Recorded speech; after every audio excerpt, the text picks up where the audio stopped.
All right, Vig. We've been talking here. We've been writing on the post about the Yankees winning the AL East. We're champions, playoff bound, beautiful thing. We've had some issues though with a lot of people would say it would come from pitching, and it's coming from two of our big stars. I'm just going to run through a little intro on these guys. Curtis Granderson, a month ago, everyone's saying MVP, done. Absolutely. He was 10 RBIs ahead of the next guy.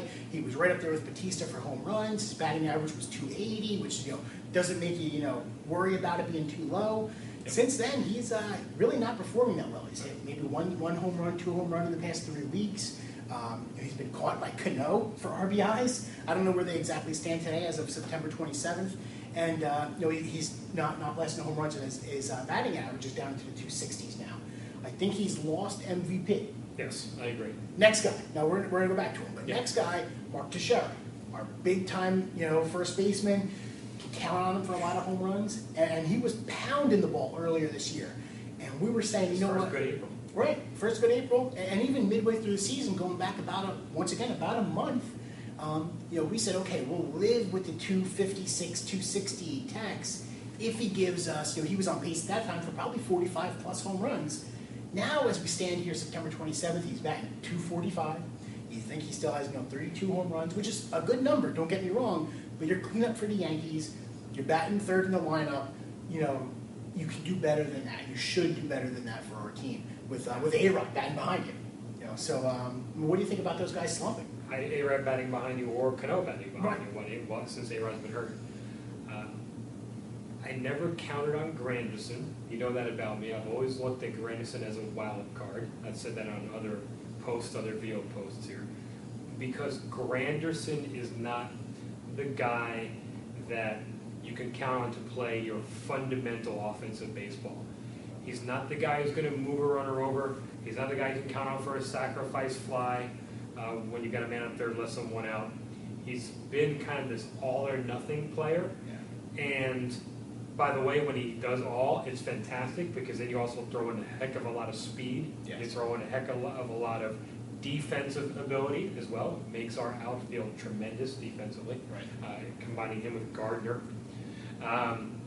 So I look at him more as a wild card. Tex, totally disappointed. The guy has been has been an all-star level player since almost day one. He's another one of those players who was hitting at the age of 21 in the major leagues. Therefore, that kind of projects out to potential Hall of Famer. Yes. If you're hitting in the major league level at 21, you can be a Hall of Famer at 35 after a 15-year career after you retire. I'm more disappointed in Tex. I'm more surprised by Tex. And ultimately, I think it really doesn't look good for the playoffs either because good pitching has stymied Tex all season. That's where I was going next. I agree with you on all points about the two players. I tend to be a little higher on Granderson, I think, overall than you are. Yeah.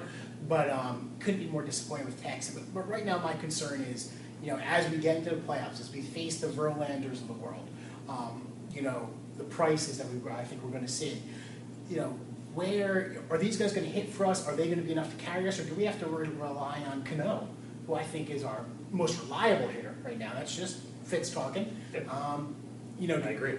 Where do you think these guys are going to do this month? I think you've got, and you're generally right. Generally, you've been higher on Granderson. I think because it goes back. When we talk a little bit about trust in the prior post, we talk about Cologne and do we trust him? I don't trust Granderson. I'm high on his performance from a power and speed and defensive perspective. Right. I don't trust him in the batter's box when the game's on the line. Yeah. I completely don't trust Tex anymore, and I used to. Yeah, that's the hard part. So when it comes to the postseason, I think Tex is going to struggle. I was very surprised that Granderson last postseason was our best player. Yes, he was. Very good. So I'm going to say because he's already had a better season this year, Granderson will be more valuable in the playoffs. Agreed. I'm still, as you see here, first Cano gets his first World Series MVP this year. Big. Calling that here. He's our future as far as I'm concerned. Very high on Cano. But yeah, I think we have something to worry about with two of our best players, slumping at this point. Yeah, got to have bounce back years next year, hopefully.